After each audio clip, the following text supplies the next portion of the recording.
6 months had passed since President Martinez's warning to the galaxy, and Commander Zefkar stood in the ruins of what had once been the hegemony's capital world.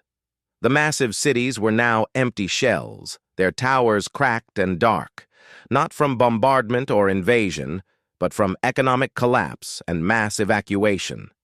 The humans had won their war without conquering a single enemy world. Dr. Yithara materialized beside him, her gaseous form a deep purple that indicated profound contemplation. "The preliminary reports from the Coalition Science Council are ready," she announced.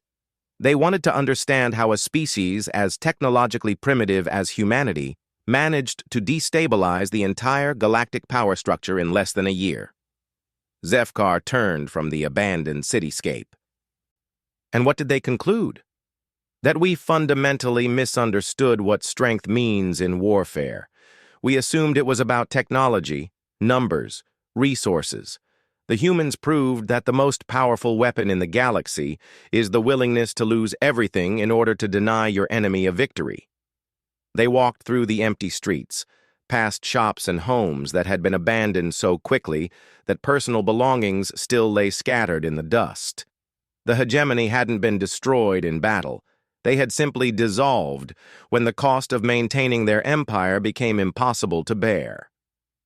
"Show me the final statistics," Zefkar requested. Dr. Yithara projected a holographic display that summarized the war's outcome. The numbers were staggering, but not in the way anyone had expected. Human military casualties were listed at 1.2 million, including Admiral Chen's fleet. Human civilian casualties numbered 47 million, most of them volunteers who had participated in suicide attacks.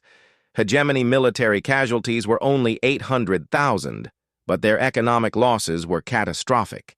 Destroyed infrastructure, abandoned colonies, collapsed trade routes, and the complete breakdown of their administrative system had cost them more than 50 major wars combined. "They didn't lose because we destroyed their military," Dr. Yithara explained. "They lost because maintaining an empire became impossible when every occupied world turned into a resource drain and every trade route became a potential ambush site. The humans traded lives for sustainability. More than that, they traded their civilization's traditional structure for something entirely new. Look at these reports from human space." The display shifted to show the current state of human colonies. Instead of the centralized cities and fixed installations that most species preferred, humans had reorganized themselves into small, mobile communities that could relocate quickly when threatened. Their industrial capacity was distributed across thousands of small facilities that could be abandoned and rebuilt rather than defended. "They've turned themselves into a nomadic civilization," Zefkar observed. "No fixed targets, no central authority that can be captured or destroyed. And they've maintained their technological development rate while doing it. These mobile communities are sharing knowledge faster than traditional academic institutions. They're innovating specifically around weapons and tactics that maximize damage while minimizing the resources required to deploy them." A new transmission arrived from the Coalition Council, and Zefkar accepted the connection. High Counselor Vextha appeared on the display, her multi-limbed form showing signs of exhaustion that reflected the strain the past year had placed on galactic governance. "Commander, I need your assessment of the current situation in human space. The Council is considering formal recognition of their new governmental structure." Zefkar chose his words carefully. "Counselor, humanity no longer has a governmental structure in any sense we would recognize. They've organized themselves into a distributed network of independent communities that coordinate through shared communication protocols but maintain no central authority. And how are they making decisions about external relations? By consensus, apparently. Any community that encounters non-humans shares the information across their network, and within hours, every human community in the galaxy has access to the same intelligence. They respond collectively, but without requiring approval from any central command." That should make them vulnerable to infiltration and psychological warfare. Dr. Yathara's form shifted to emit the scent of dark amusement. Counselor, they've already been infiltrated. Human communities routinely accept refugees from other species, including former hegemony citizens. But the infiltrators consistently report the same thing.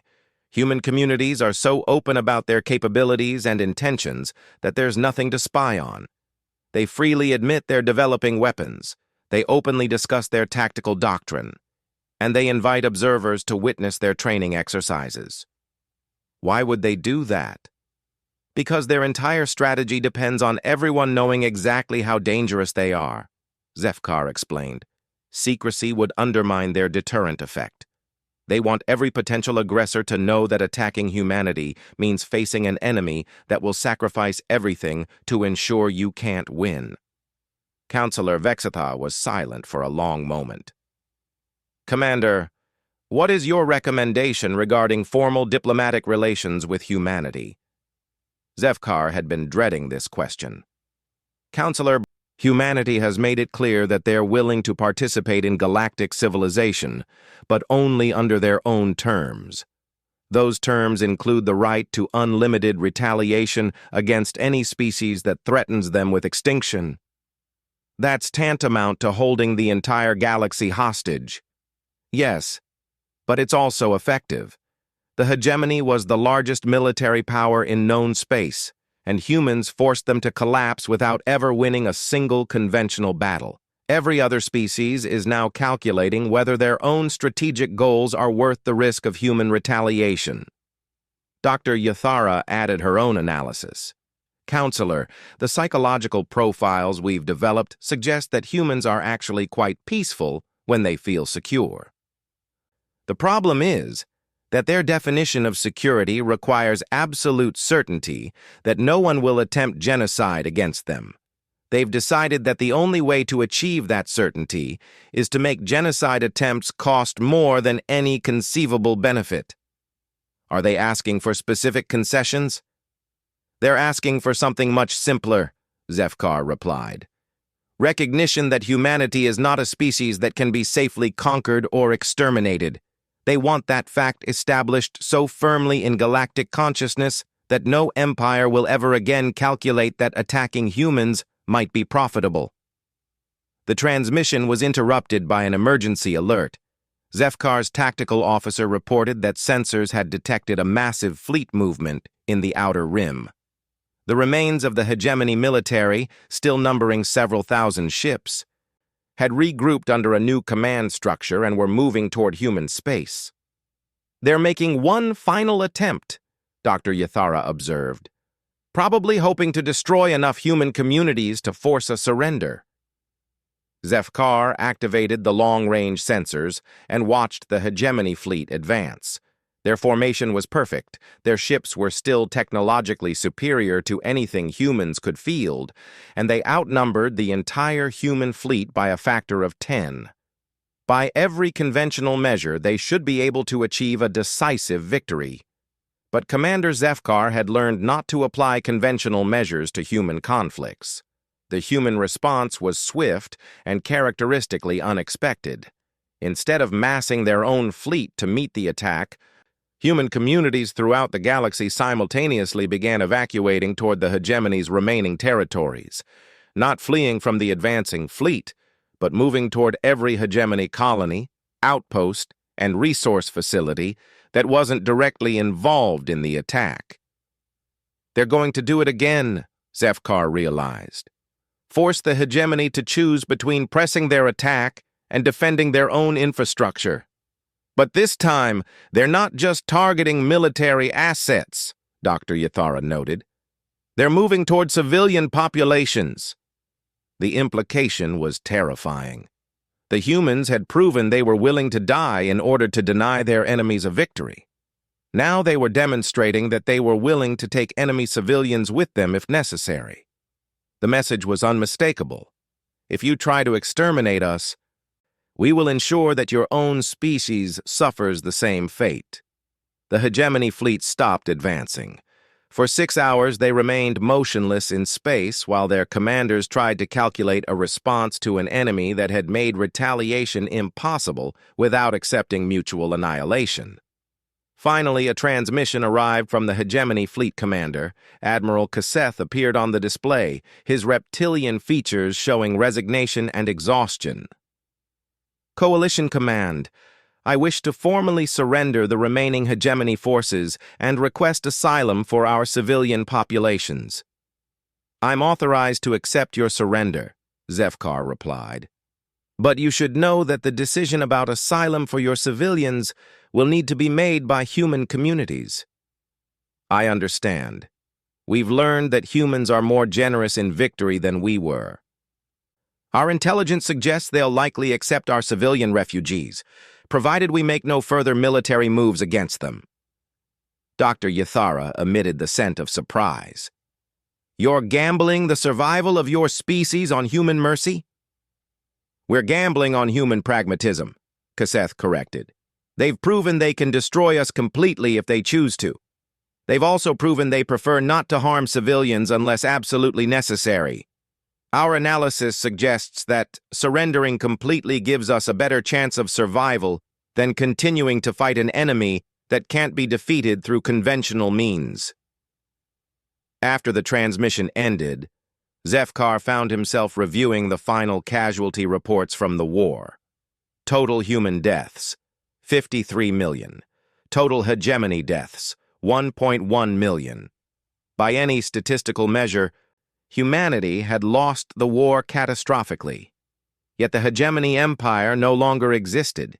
Human civilization had spread across the galaxy, and every major power was now calculating their policies based on the fear of human retaliation.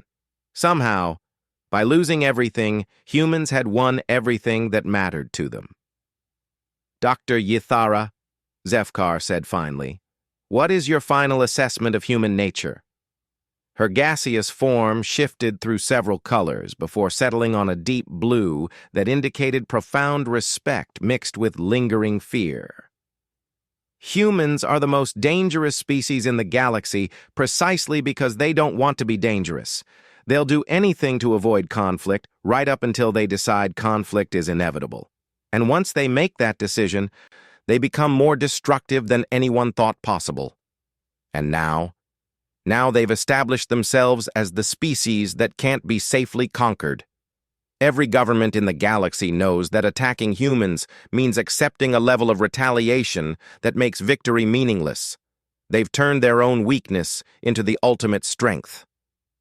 Zefkar looked up at the stars, thinking about the human communities spreading throughout the galaxy.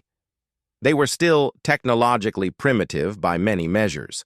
They still used chemical rockets and kinetic weapons. But they had proven that technology wasn't the most important factor in warfare. What mattered was the willingness to pay any price to deny your enemies a victory. And humans had just demonstrated that they possessed that willingness in a way that no other species could match or counter. Everything Commander Zefkar had thought he knew about war, about power, about survival in a hostile galaxy, had been wrong. The humans had rewritten the fundamental rules, not through superior technology or tactics, but through the simple refusal to accept defeat on their enemies' terms. As he watched the last hegemony ships heading toward human space to negotiate their surrender, Zefkar realized that the galaxy had learned a lesson it would never forget. There were worse things than being destroyed by a superior force. There was being destroyed by an inferior force that refused to lose gracefully. Humanity had taught the galaxy to fear them not because of what they could do, but because of what they were willing to sacrifice in order to do it. And that fear would ensure that no one would ever again mistake human civilization for an easy target. The universe had become a much more peaceful place because everyone now understood exactly how dangerous peace-loving species could become when someone tried to take that peace away from them permanently.